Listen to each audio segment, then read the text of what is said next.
Arratsaldeon eta ongi etorri bertan berri albistegira, gaur abenduaren 23 osteguna, hauek dira Iruñerriak eta Nafarroak utzitako albiste nagusienak. Nafarroan 1532 positibo berri erregistratu dira asteazkenean. 127 lagun ospitaleratuta daude, hauetariko 24 zainketa intensiboko unitatean. Nafarroko gobernuak enplegu publikoko 833 lanposturen eskaintza onartu du. Ingurumeneko departamentoak hondakinen kudeaketari buruzko 2 kanpaina abiarazi ditu online erosketetan eta tresna elektriko eta elektronikoetan. Landa garapenaren arabera, uholdek 10.000 hektarea garbi kaltetu dituzte Nafarro osoan, batez ere brokolian eta azalorean. Abenduaren 10eko uholden ondoren ibai lantaldek areagotu egin du argaren ur bazterrak garbitzeko lanak. Nafarroak ia 8 milioi euro inbertituko ditu 5 urtean kulturen arteko bizikidetzarako estrategian. Ziudadelako bolborategian lapsus lana egonen da ikusgai Jose Carlos Díaz de Cerio artistaren atzera begirako erakusketa.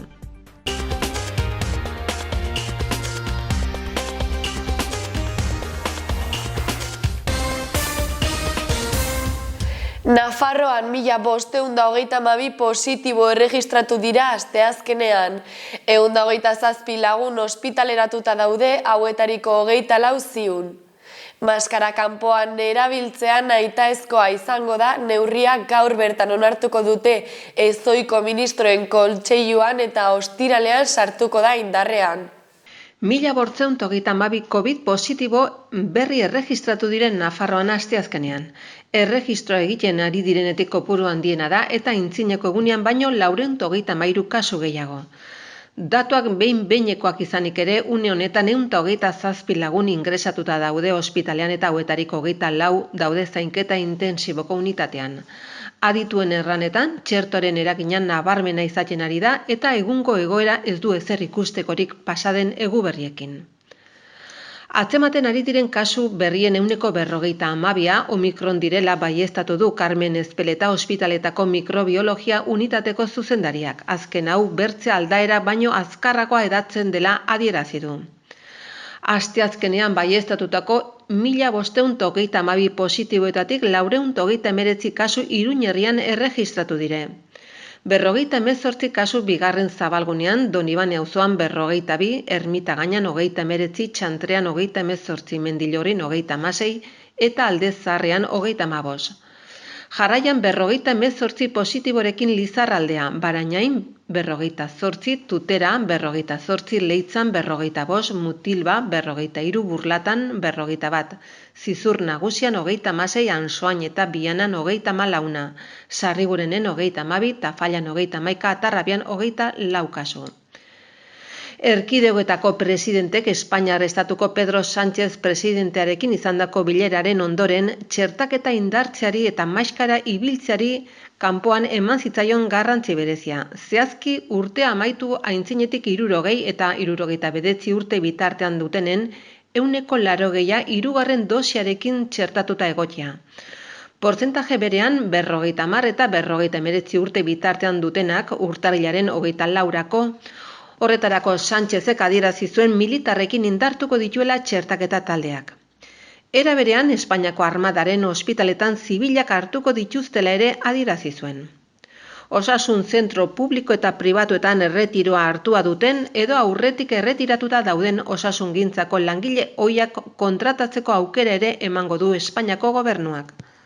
Nafarroako gobernuak enplegu publikoko 833 lanposturen eskaintza onartu du. 2021eko EPEA da eta 284 plaza bideratuko dira administrazio nukleora, 278 osasun langileentzat eta 261 hezkuntzarako. Nafarroko gobernuak 2021eko enplegu publikoaren eskaintza onartu du bilkuran. 833 lanpostu eskainiko dira, horietatik 278 osasun langileen lanpostua betetzeko izango dira, 271 unibertsitateaz kanpoko irakaslentzat eta 284 gainerako lanpostuetarako. Nafarroko gobernuak urte amaierarako enplegu publikoko 1.160 lanpostu baino gehiago onartuko ditu. Gogoratu behar da, pasaden asteazkenean 2015 Nafarroko gobernuak 325 plaza onartu zituela administrazio nukleorako, osasun bidean, Nafarroko osasun zerbitzurako eta Nafarroko osasun publikoaren eta lan osasunaren instituturako. 2 foru dekretuen bidez onartutako plazak dira, hain zuzen. Ingurumeneko departamentuak hondakinen kudeaketari buruzko 2 kanpaina abiarazi ditu online erosketetan eta tresna elektriko eta elektronikoetan. Banaketa eta gordailu egokiak duen garrantziaren inguruan sentsibilizatzea da helburua, Gabonetan kontsumoa handitzearekin batera. Gabonetan kontsumoa handitzearekin batera Landa Garapeneko eta Ingurumeneko departamentuak 2 kanpaina berri jarri ditu abian aldi berean. Herritarrak hondakin elektrikoak eta elektronikoak behar bezala kudeatzeko beharraz eta onlineko erosketek ingurumenean duten eraginaz sentsibilizatzeko. Banaketa eta gordailu egokiak duen garrantziaren inguruan sentsibilizatzea da helburu, Gabonetan kontsumoa handitzearekin batera. Landa Garapenaren arabera uholdeek 10.000 hektarea garbi kaltetu dituzte Nafarroa osoan, batez ere brokolian eta azalorean. Gobez kontseilariak in situ egiaztatu ditu Tutera, Ribaforada eta Buñuelgo lubakietan izandako kalteak.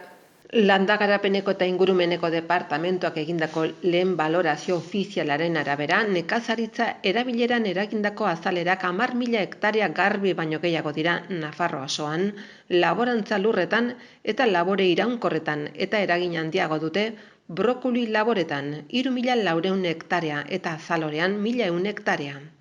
Atzo goizean Itziar Gomez kontseilaria bisitak egiten segitu du Tuterako, Ribaforadako eta Buñuelgo kalteak egiaztatzeko. Harekin batera izan dira Ribaforadako alkatea Tirso Calvo, Buñuelgo alkatea Maite Espinosa, Tuterako udaleko ingenieria Francisco Domínguez, nekazaritzako zuzendari nagusia Ignacio Gil eta azpiegitura zerbitzuko zuzendaria Juan Pablo Rebole.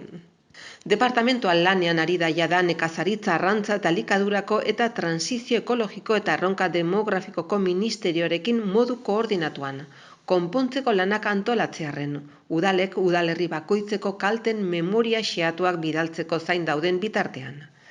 Departamentuko taldek teknikoak arduratuko dira ondoren ikuskatzeaz, kalteak ebaluatzeaz eta larrialdiko konponketak programatzeaz. Nekazaritza parzelen gaineko lehen ebaluazioariz nekazaritzako azpiegiturek izandako kalteak batu behar zaizkie, pentsatzen da 2.000 hektarea inguru izango zirela kaltetuak.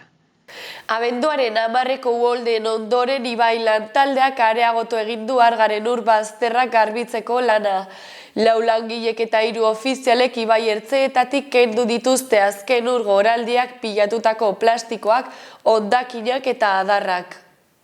Aste hauetan Iruñeko udaleko ibai parkeko mantentze lanetako lantaldeak lanak indartu du Arga ibaiaren ur bazterretan, ahalik eta laizterren pasaden abenduaren 10 uholdeak pilatutako zaborrak, plastikoak, hondakinak eta adarrak kentzeko. Egun horretan, ibai emariak azken 20 urtetako erregistro guztiak gainditu zituen, 600 metro kubikoak gaindituz eta txantrea, arrotxapea, sanduzelai eta landabenen zati bat urez betez. Azken uraldi horretan uraren indarrak arrastaka eraman zituen enbor eta zabor ugari, orain urak behera egin duenean agerian geratuko direnak. Guztira 12 pertsona eta 3 ofiziala arduratzen dira garbiketa lana egiteaz, 3 taldetan banatuta.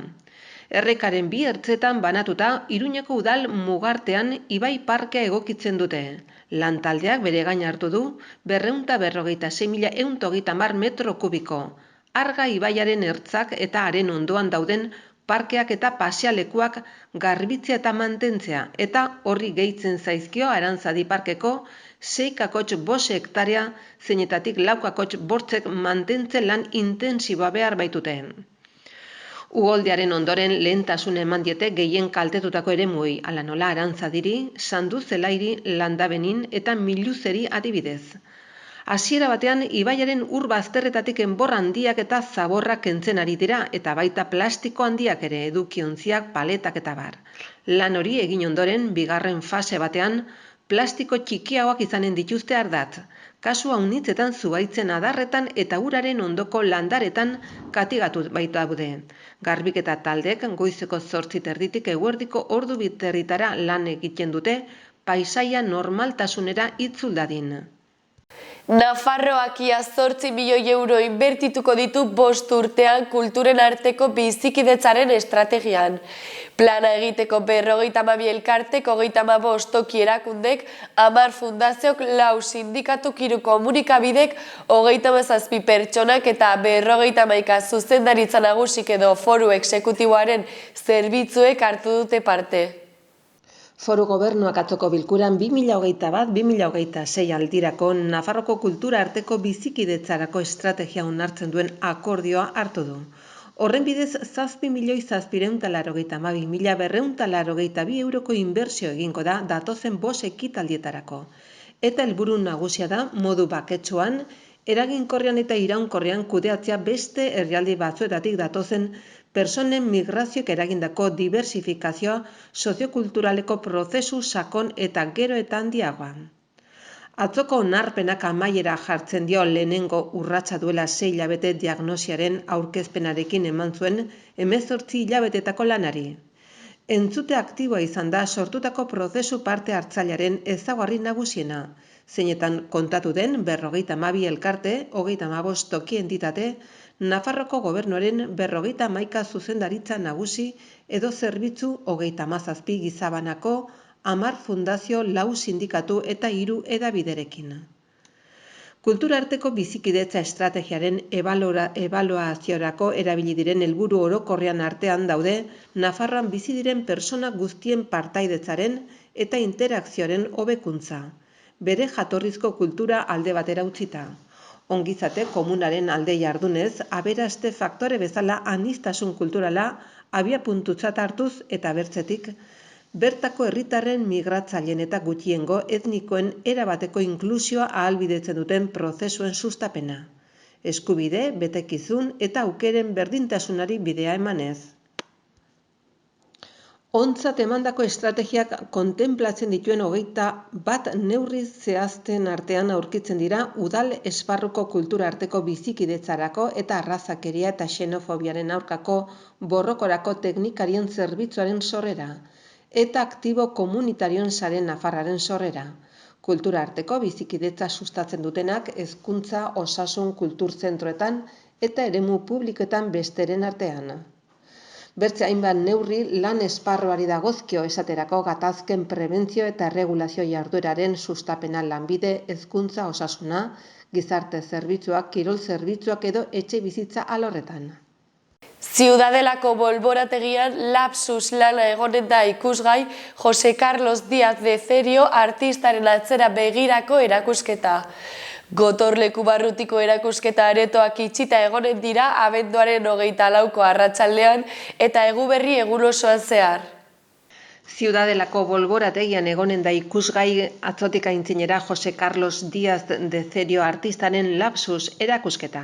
Izenburuak aipamena egiten dio obra batzuk eta bertzeak bereizten dituen distantziari, dela ekoizpen daten arteko distantziagatik, dela garatzen duten ideiaren ikuspegiagatik.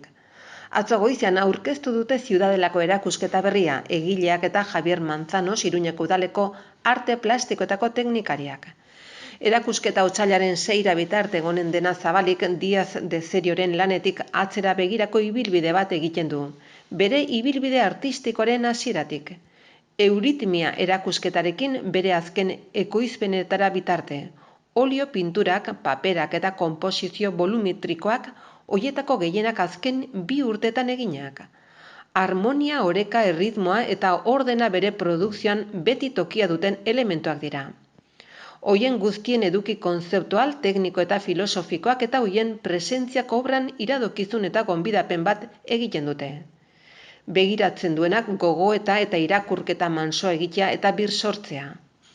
Díaz de Cerioren obrak arrazionaltasun eta metodo dosi handi batekin arakatzen du funtsean estetikoa den beste errealitate baten konfigurazioa, oinarri hartzen duena formaren eta ondoaren arteko harreman dialektikoa adierazlearen eta esanahiaren artekoa, estetikoaren eta etikoaren artekoa. Jose Carlos Díaz de Cerio Los Arcosen Nafarroan jaio zen 1974an, Iruñan bizi eta lan egiten du.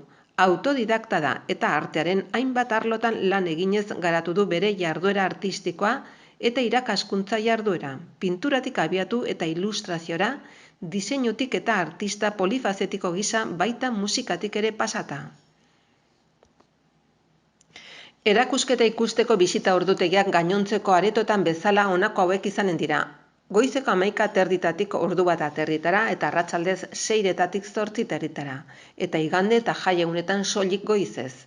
Beste egun hauetan erakusketa eraikinak itxita egonen dira abenduaren 24 eta 31 eta urtarrilaren 8 arratsaldetan. Eta egun osoan zehar abenduaren 25 eta urtarrilaren 1 larunbatak, bai eta urtarrilaren 6 ostegunean ere. Hauek izan dira gaurko albiste nagusienak, eskerrik asko zuen arretagatik, Eguberri on eta hurrengora arte.